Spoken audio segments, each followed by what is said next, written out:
Guess who? The commandment guy. Do you know his commandments? Blessed are they that do his commandments, that they may have right to the tree of life, and may enter in through the gates into the city. For without are dogs, and sorcerers, and whoremongers, and murderers, and idolaters, and whosoever loveth and maketh a lie. It's a lie not to keep his commandments. It's in Revelation 22:14 if you want to read it, what I was reading, or reciting. So I'm not reading, I'm reciting. Well, can you recite the commandments? Do you know why God made commandments? So he could know who to trust if they kept them. So he can trust you in his kingdom. If you're not having any other gods before you, if you're not making any graven images, if you're not taking his name in vain, if you're remembering his Sabbath day, do remember.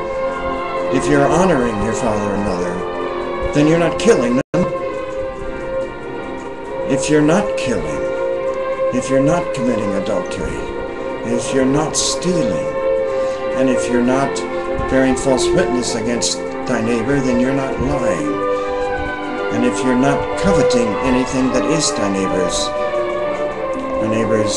house, thy neighbor's wife, his manservant, nor his maidservant, nor anything that is thy neighbor's. If you're not doing these things, then he knows he can trust you in his kingdom. That's why those commandments were made. Because guess who he couldn't trust at first? Eve. That's who. Well, who's more guilty?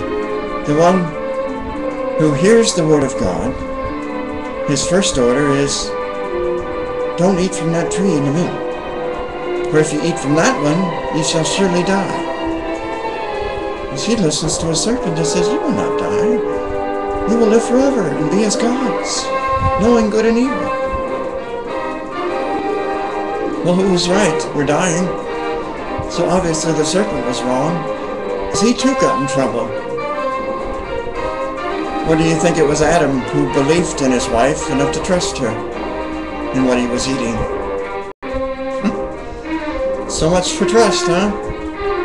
She pulled a Casey with him and... What? I'm not killing. I don't know what you're talking about. Yeah, right, Casey. Everything out of your mouth is a lie. You think we believe you? Start telling the truth, and we still won't believe you. Well, anyway, the commandments are the most important thing you should be focusing on right now. Because they're the only thing that's going to justify you in the end. Even his son Jesus came to fulfill the commandments.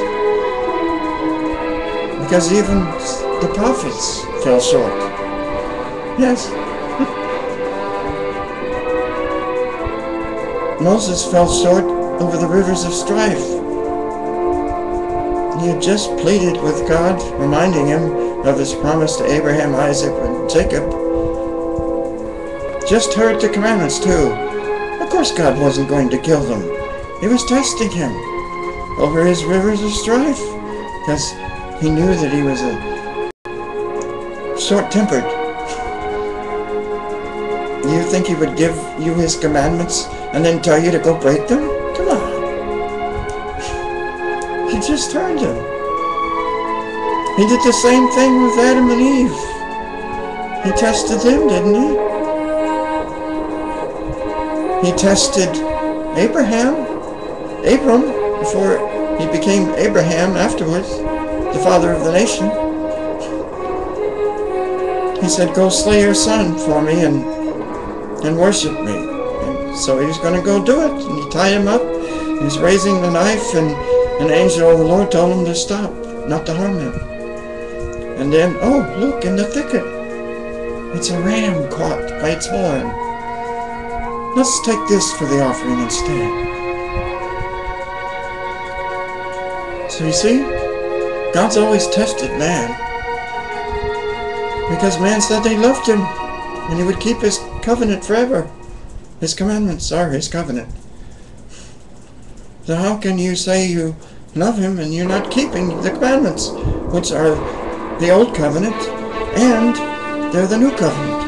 No, Jesus did not do away with the commandments, because the commandments are God's laws. He came to fulfill them, because they did not fulfill them in all time. They did not keep all time. You see how important I'm making them sound? They are important.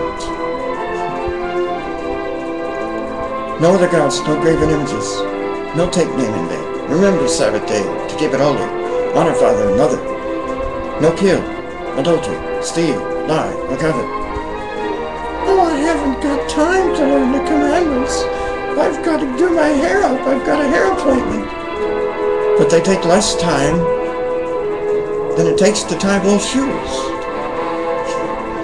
They take less time than it takes to squeeze an orange in the morning. They take less time to make your coffee in the morning. And I'll prove it to you.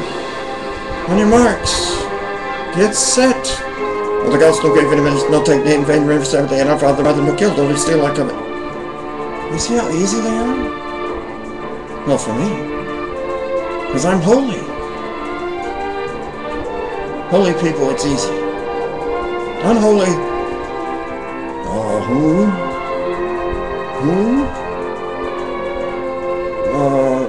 What are those? Commandments?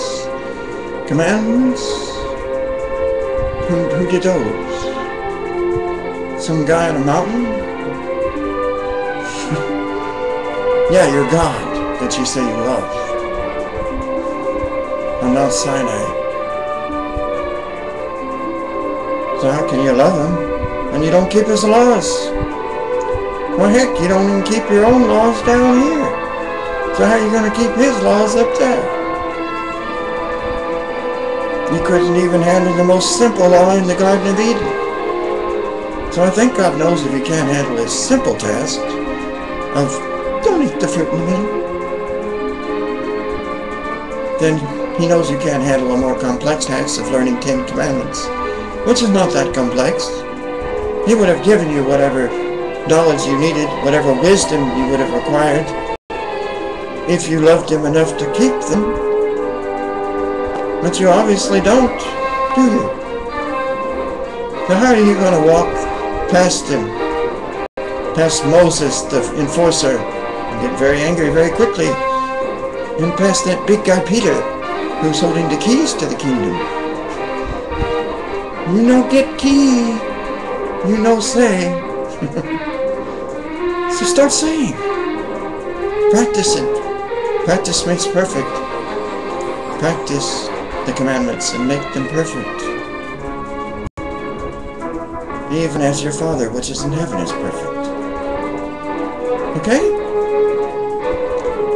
Thank you very much, and I do approve of this message.